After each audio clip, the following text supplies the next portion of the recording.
Lots going on in this video today, so I want to get right to it. This is what we're talking about right now. The world's gone crazy. How could this happen? How could we have gone in no time to lining up like we're in a Soviet republic, wearing masks, social distancing, saying hello to our loved ones through glass, taking vaccines that make you pass out on sight, having consideration for a health passport to travel? What about this freak Klaus Schwab? Why is he dictating anything with this great reset agenda? They want to print out fake meat using factory-produced fat and blood? I don't know. And then form this into a steak? What about the election they're stealing? What about fake news? And even before all of this happened, don't forget we had the trans insanity with men beating women at every sport. We had How Dare You, Greta Thunberg. We had open borders advocates everywhere, and censorship has just increased exponentially. How did this happen? And there's also this going on. Tomorrow, January 6th, they're having a huge rally in Washington, D.C. And some of the people that are really promoting it are Sidney Powell, right here, and Lynn Wood. Now, there's this whole thing about release the Kraken. Sidney Powell was Mike Flynn's lawyer, and Mike Flynn had been indicted, and they dragged his court case on forever. Remember that? All right, well, she has come out. She has this as her pinned tweet right now. Important truth, U.S. media is pure propaganda. And then Lynn Wood, who is kind of connected to this whole thing, says, many issues in our world may be tied to blackmail scheme I described tonight, including bizarre behavior of officials and judges in recent election. Donald Trump must appoint a special prosecutor to thoroughly investigate. We need answers. We must investigate for the children. Lynn Wood has also tweeted out, I have no idea extent of blackmail scheme of raping and killing children, but given the number of agencies involved, the hundreds of thousands of missing children, and the otherwise inexplicable actions of many powerful officials, celebrities, and business leaders, I fear the worst. And he says in another tweet, So I have now conveyed the truth as I know it. There has been a rising chorus of people questioning my sanity in recent days. Now you can understand why. I have no idea what will be done to me or said about me in coming days, but I will rest well tonight for having spoken truth. Okay, what? Whoa. So there's a lot happening at the moment. And the way I want to attack some of this is by pulling more threads, believe it or not, on the Nashville explosion, because they lead into, I think, some explanations for some of these things. And some of these things, as I've said a million times, it really is all connected. In my opinion, it's all connected. And by pulling on some strings from Nashville, we'll see what I mean. And you notice Lynn Wood said he doesn't know what's going to happen to him or be said about him, and people are questioning his sanity. It's all part of the same thing. It's censorship, it's silencing, it's calling people who question the narrative tinfoil hat wearing lunatics. It's all part of the same system. I mean, what kind of control must there be on media and the minds of the people for two guys like this to be two of the most powerful people in the world right now? Fauci has so many skeletons in his closet, and even his recent behavior of being flip-flopping and just being senseless should have him out of favor with the entirety of the global population, but it doesn't seem to have done anything. And Tedros Adhanom, Director General of the WHO, as this article here says, WHO's Tedros Adhanom is expected to be tried for crimes against humanity. I've detailed this in videos, lots of people have. He's a bad guy. If it wasn't for Bill Gates, he wouldn't be head of the World Health Organization right now. And so we're going to go back to this graphic just for a second to remind you of what I showed in my last video. The Nashville bomber is what I talked about last time, and I went into the mainstream narrative for his motive being 5G. The mainstream narrative for his intent comes from some sketchy characters here. The mainstream narrative of evidence is CCTV capture and this one Winnebago or RV that was parked there. And I showed you the connections there. I showed you how life is like something out of a movie sometimes. And even the police working that explosion on that night said they thought the same thing. It's like something out of a movie. Well, after I put up that video, I got some great comments. And I also watched a video by iPot, In Pursuit of Truth. So those are the threads I'm going to pull on here today. But first, I have to show you this. I forgot to mention something. I talked about a guy called Harry Money owning the restaurant where this CCTV camera was, Dick's Last Resort. But I didn't tell you that his partner in that venture is Larry Flynt.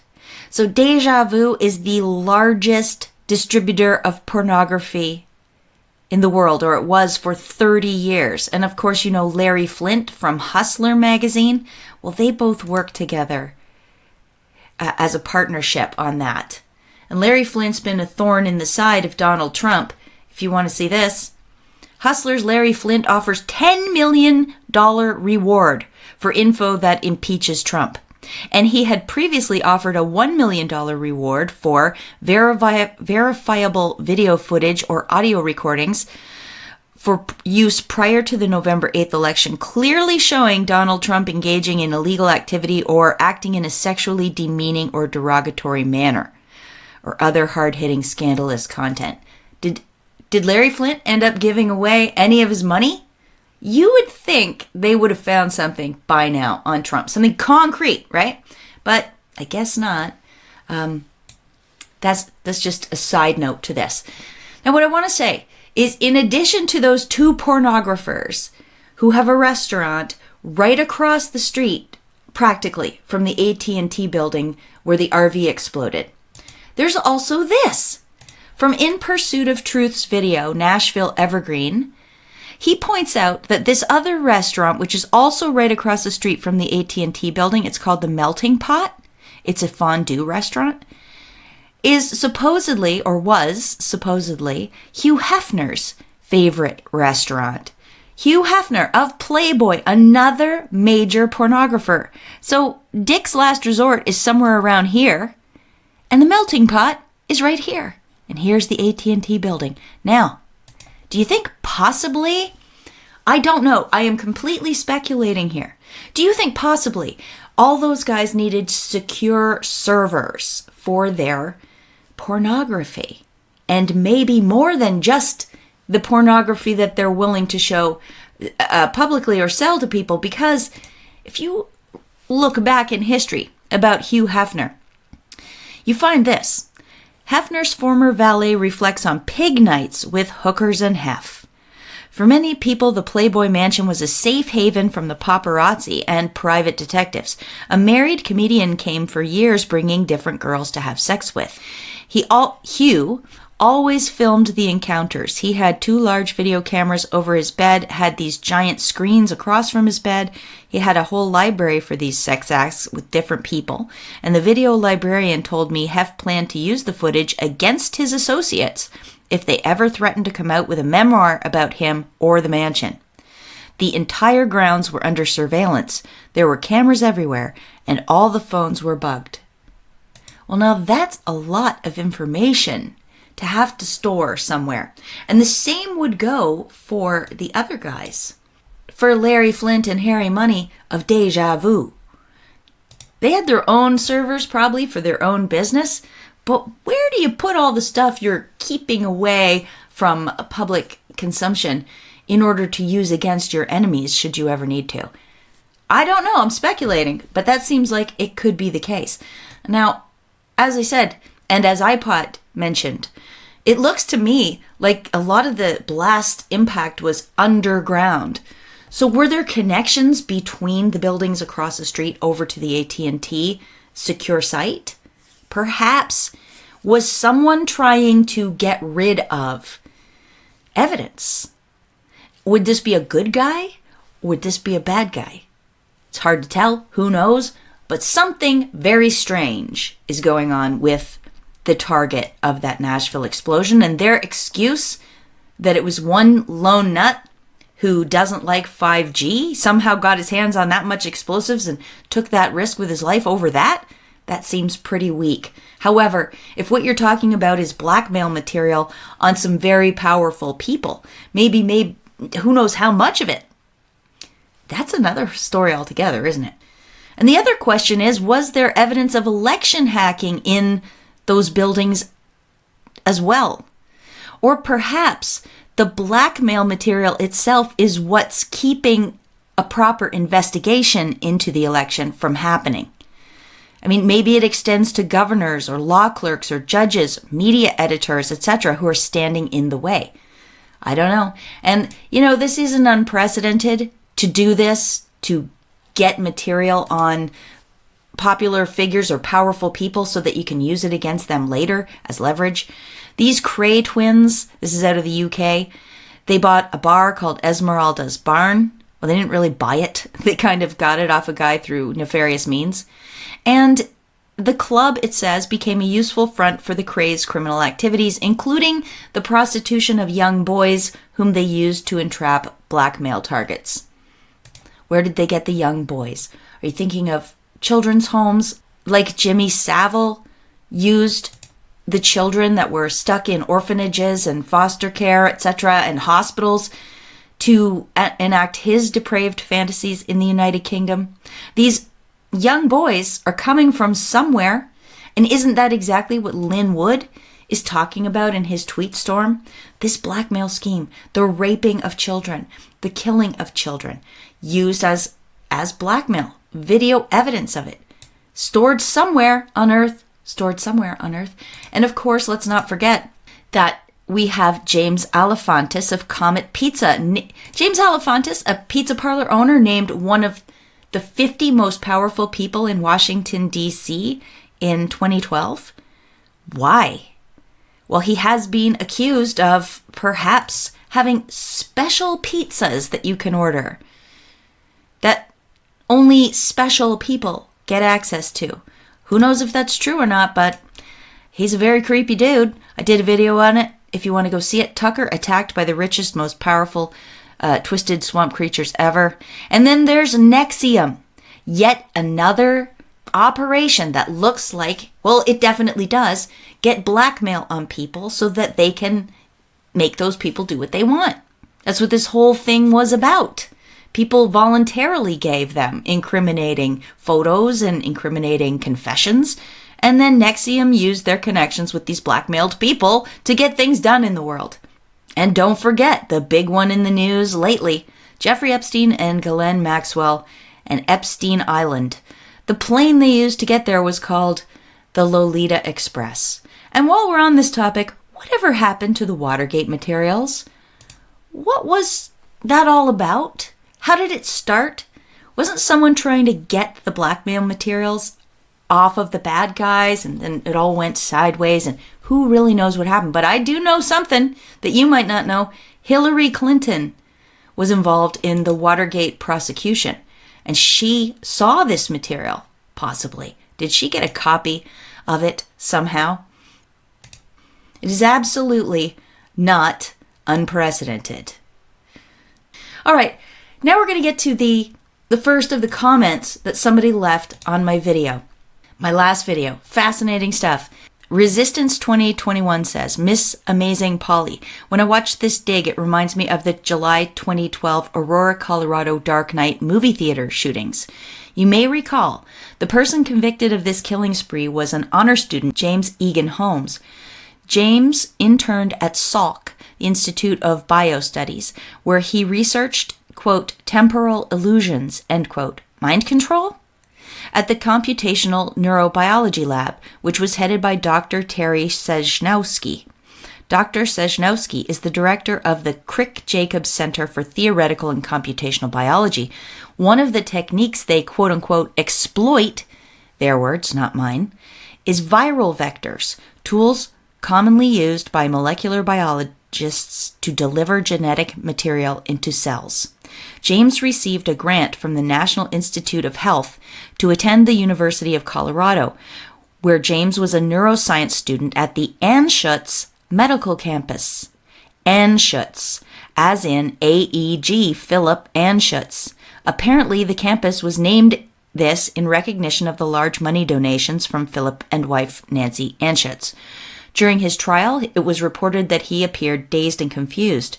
This very sad event goes much deeper, but I often wonder if James was part of some kind of next generation MK Ultra experiment. Why is this interesting? Because if you recall, the Nashville bomber suspect, Anthony Quinn Warner, gave his house to this woman, Michelle Swing, who works for AEG Presents. AEG Presents is owned by Philip Anschutz. So, boom!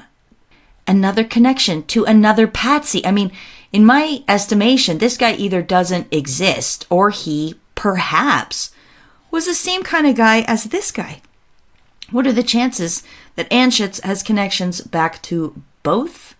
Perhaps he has connections back to more interesting people. You'll see in this article about the theater shooter, James Holmes here, it says that he has pleaded not guilty by reason of insanity. And if you're MK Ultra'd, you sure would be considered insane. This also is not unprecedented. Where have you heard this story before? I did a video about it, How the CIA Broke America, where I talked about Ted Kaczynski, the Unabomber. Now, he was very much anti-tech, and he ended up supposedly sending bombs around to different people in the tech fields and airlines for some strange reason. But did you know that as a condition of his scholarship to Harvard, he was made to participate in psychological experiments, and they really tormented him. It's an interesting story if you don't know about it. So I can suggest my video or just look up that general topic. A lot of people have written about it. But that's fascinating because that's the same deal with James Holmes. So the plot thickens. Now we're going to go to another comment left on my video. It was about Anthony Quinn. If you recall, I talked about how a guy called Anthony Quinn was in these movies that mirrored events that happened in real life. A couple of them. Well, somebody, The Archer, left me this comment. Did you know that Muhammad film with Anthony Quinn resulted in the first Muslim terror attack on U.S. soil back in 1977? What? I had to check this out. And it's true. 3 buildings in Washington, D.C. were seized by 12 Hanafi movement gunmen. The gunmen were led by Hamas Abdul Khalis, who wanted to bring attention to the murder of his family in 1973. Somehow, I think Marion Barry is involved in this. Then councilman and future 4-term Washington, D.C. Mayor Marion Barry got hit by a shotgun pellet, apparently. And look down here, it says, the terrorists also demanded the cancellation of a premiere of the movie Mohammed Messenger of God because they considered it sacrilegious. Life just keeps being something out of a movie. Over and over and over. Very interesting. Great comment. Thank you guys for these comments. Like, you blow my mind. Oh, right. Okay. And the next thing is not from a comment, but it's from my friend Michael Bardam. I suggest you follow him on Twitter or TikTok. He does a lot of stuff on TikTok. I'm not on that platform. But here he is. He had his own Quinn Warner experience just after the bombing as well. He said he found it to be a coincidence. He was watching Suicide Squad, where the character Harley Quinn appears, and it's produced by Warner Brothers. So he has a little TikTok video about that I'll link to in the description box if I can find it again. And then he goes on to make another video exploring the connections between Warner Brothers and anything else interesting. And he finds this, that in 1942, the Army partnered with Warner Brothers to make propaganda films. They made 300 of them. So they called this partnership the First Motion Picture Unit. And it lasted apparently for 4 years, the duration of the war more or less. But who knows if they really stopped working together or what happened there. And people who are involved with that or were involved with that are Cary Grant, Jimmy Stewart, and Ronald Reagan. Ronald Reagan, of course, went on to become president. Like something out of a movie. It just keeps getting crazier, right? Warner Brothers fell into some hard times years later, and it was bought by a guy called Stephen J. Ross. and he changed it to Warner Media. But it turns out it wasn't just clean like that. Stephen J. Ross had a partner. What had happened was a company called Kinney Parking Company and National Cleaning Contractors were merged. The new company was headed by Steve Ross, and that's the company that eventually bought Warner Media. But if you look at who owned the Kinney Parking Company, it says here, Steve Ross later merged Abbey, another company, with parking lot operator Kinney Parking Company, which was then owned by underworld crime figures Manny Kimmel and Abner Zwillman. Who is Abner Zwillman? I had never heard of him. Turns out he was part of the Luciano crime family. See the allegiance there down at the bottom? Right here, occupation, mobster, bootlegger, businessman.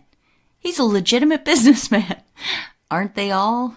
So that's who it appears Stephen J. Ross was in partnership with, because these companies merged at the time that they bought Warner Brothers and turned it into Warner Media. That's what it looks to me. So it went from the army to the mob. Fascinating.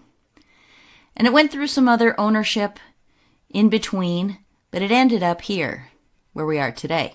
AT&T bought it, but AT&T is headed up by a guy called Randall Stephenson. Randall Stephenson was mentored by Carlos Slim. Not going to get into Carlos Slim, but he's a big figure with many questionable connections as well. And Randall Stephenson is a participant in the World Economic Forum, and of course we know the World Economic Forum is headed up by Klaus Schwab, who wrote COVID-19, The Great Reset, and The Fourth Industrial Revolution. He also is partnered with Bill Gates on a lot of projects, and Bill Gates sponsors a lot of weird science, and so does Jeffrey Epstein.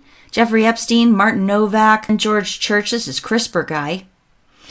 And Jeffrey Epstein and Bill Gates worked together as well in 2013. And they're all into the same sort of thing. They're into weird science. They're profiting from the coronavirus, neuro control, and vaccines, of course.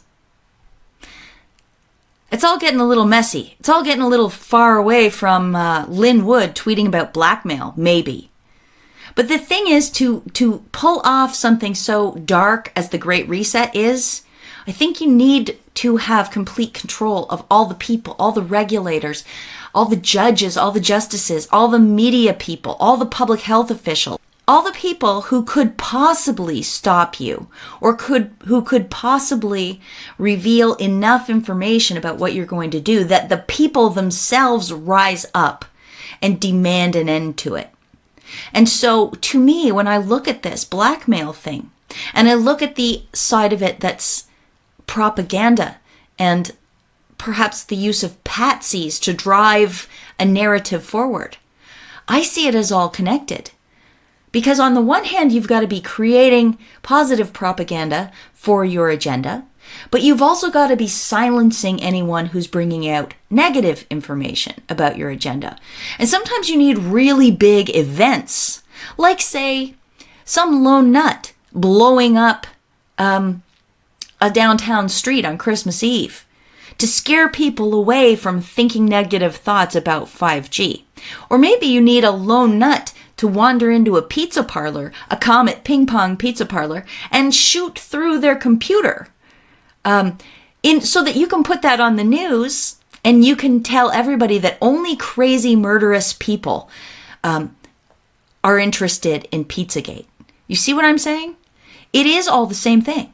Hollywood productions, the use of patsies, blackmail in case all of that doesn't work. You know, you can make sure a judge will not convict. You can make sure police let a suspect go.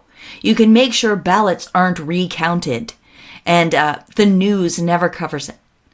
You need a lot of compromise to pull that stuff off. Now, there are companies out there that do this. They put together the narrative that the news will then use. They get actors, they get fake graphics, they get background footage, they invent people, They invent people that they can use. I've mentioned this article several times, but I'm going to mention it again right now. It's called You Can't Handle the Truth. This is from Slate Magazine, September 19th, 2005. I mean, check it out. This is how they describe a possible scenario where they would use this fake news creation. Listen, it's so relevant today. Over the past 24 hours, 7 people have checked into hospitals here with telltale symptoms: rashes, vomiting, high temperature, and cramps, the classic signs of smallpox.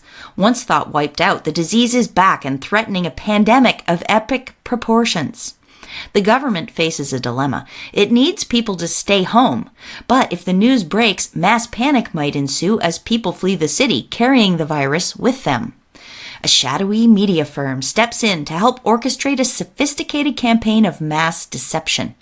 Rather than alert the public to the smallpox threat, the company sets up a high-tech ops center to convince the public that an accident at a chemical plant threatens London. As the fictitious toxic cloud approaches the city, TV news outlets are provided graphic visuals charting the path of the invisible toxins. Londoners stay indoors, glued to the telly, convinced that even a short walk into the streets could be fatal. I mean, this is like the reverse of what's happening now, but it's still causing the same outcome. People are terrified. They're staying indoors. They're glued to the telly. They're believing everything, that they could die from this crazy virus. What is really going on? Are we in the middle of one of these type ops right now with regards to many things, but especially the virus? Could it be? I mean, right here they outline how they would do it. The smallpox scenario plays out in excruciating detail how reporters would be tapped to receive disinformation. TV and radio stations dedicated to around-the-clock coverage. This company has been around since 1993. Its previous work was limited to civil operations. Now it wants to expand to military customers. So they can do it. They can provide you fake science that looks real. They can commandeer newsrooms. They tell reporters misinformation. Think about how huge of an operation something like that would be. And now think of COVID. Do you think they could do it? I do. Now think of the stolen election. Do you think they could do it? I do. Think of the climate crisis where they're telling you stories about skinny polar bears and temperatures going up and sea melt and all of this stuff. Do you think they could fool you? I do. They could fool us about anything. Because this is the age of visuals, manipulated video, manipulated photographs, blackmail, paid off public officials, and global governance that funnels all information through a central chain, pipeline. Right? I did a video all about using patsies, or at least actors, to do what this magazine article said. And to do what maybe the Nashville bombing story was, and maybe the ping pong shooter story was, and other stories. It's a very interesting video if you haven't seen it. I'll link to it in the description box. Where would they get people to do this? Well, we saw it could be university students, as in Ted Kaczynski and James Holmes. It could be through the Army, as we saw they did with Ronald Reagan and Jimmy Cagney and, who was it? James Stewart and Clark Gable and others, obviously, that we've never heard of. They could do it through mind control labs. They could do it through the CIA. They have operatives that could do that. They could do it through child protective services. Who knows what's happening with those children? So many taken from their parents when the parents really did nothing wrong. And then CPS says it loses track of thousands of them every year. What happens to them? They could do it with people that they're trafficking, human trafficking. They could do it through the mafia. They could do it just through desperate people who think they're doing something good for their country or don't really care, and they're happy to just do a job and then disappear with the money they're paid. And there's a new twist too. Let me go back to Suicide Squad. What's Suicide Squad about? In the film, a secret government agency led by Amanda Waller recruits imprisoned supervillains to execute dangerous black ops missions and save the world from a powerful threat in exchange for reduced sentences.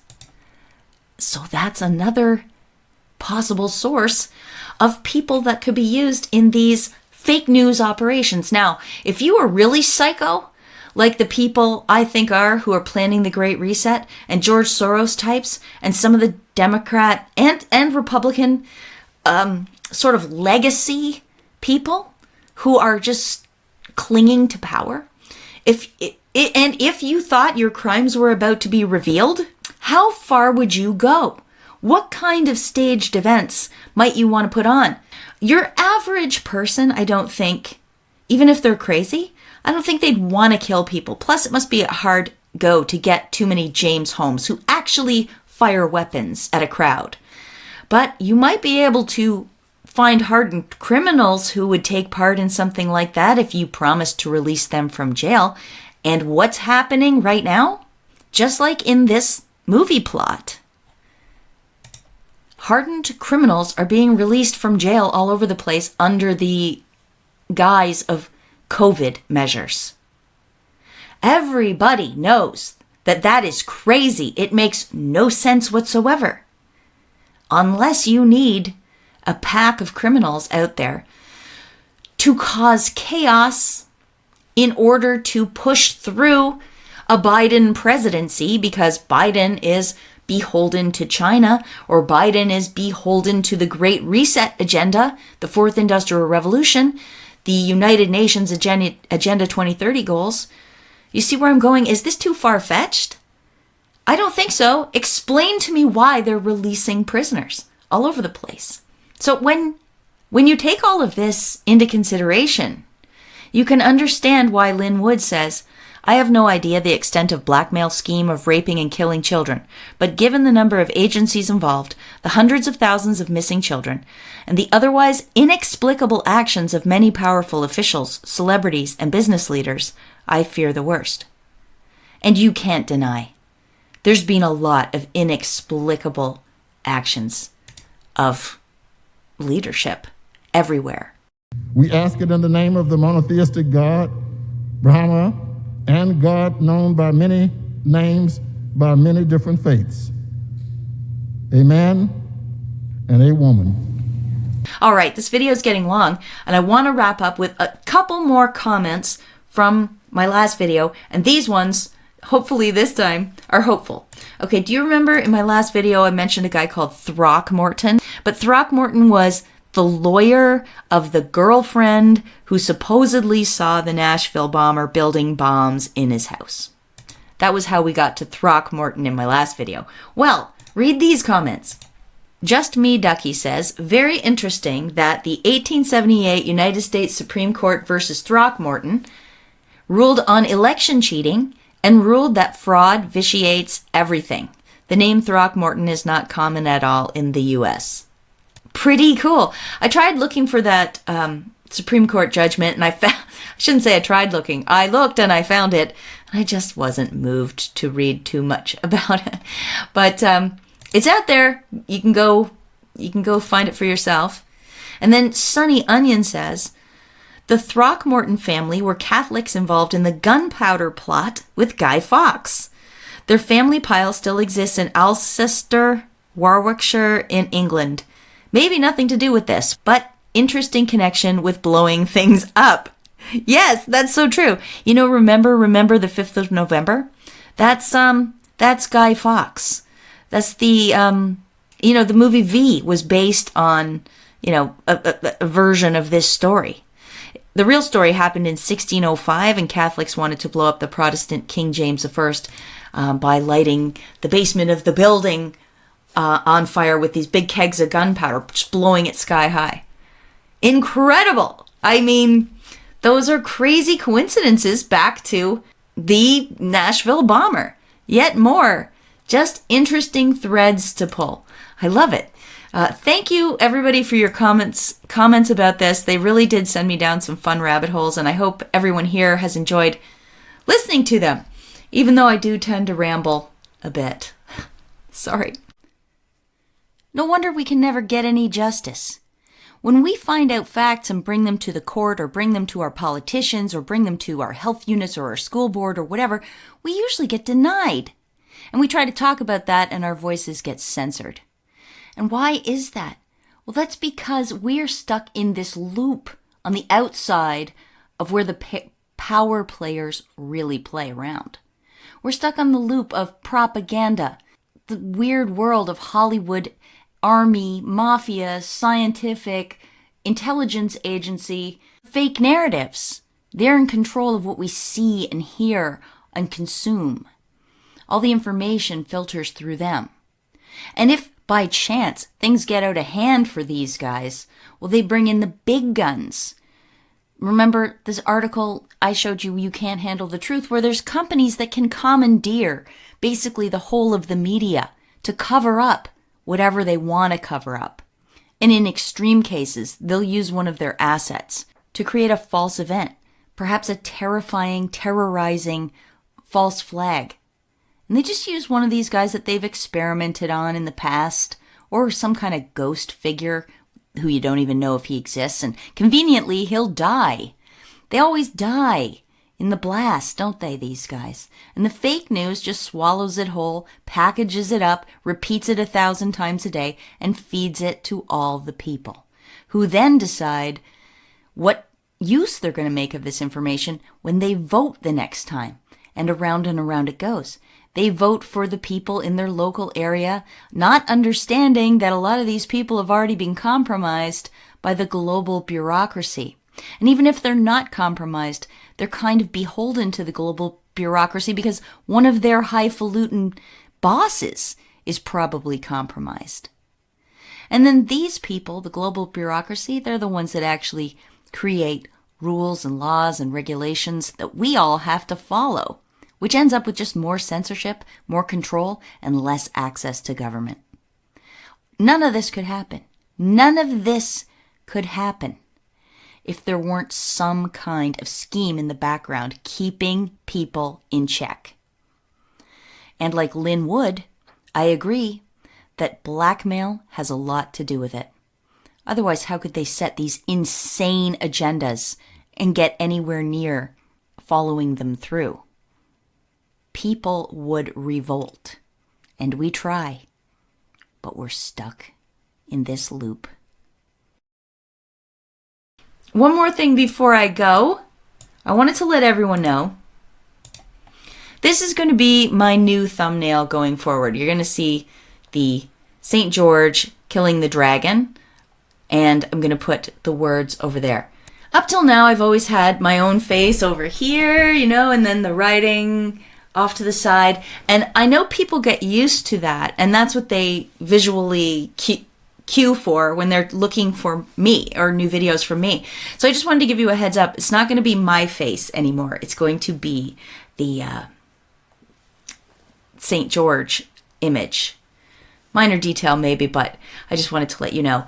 Okay, before I get going, don't forget I am able to take digital payments again. Yay, hooray, and thank you to everybody who already used it. Excellent. I have quite a few monthly subscribers now. I'm blown away. I hope it's worked out all right for you. Please let me know if you have any problems with it. It looks great from my end so far. So thank you to everybody. Thank you to everybody who has mailed me things. Head on over to my website, amazingpolly.net. On the contact page, check the description box below for a link to that. And a link to my references. And also don't forget to thumbs up and subscribe while you're here. All right, I'm going to stop talking now, everybody. Bzz. It's been a long one. See you next time. Peace out.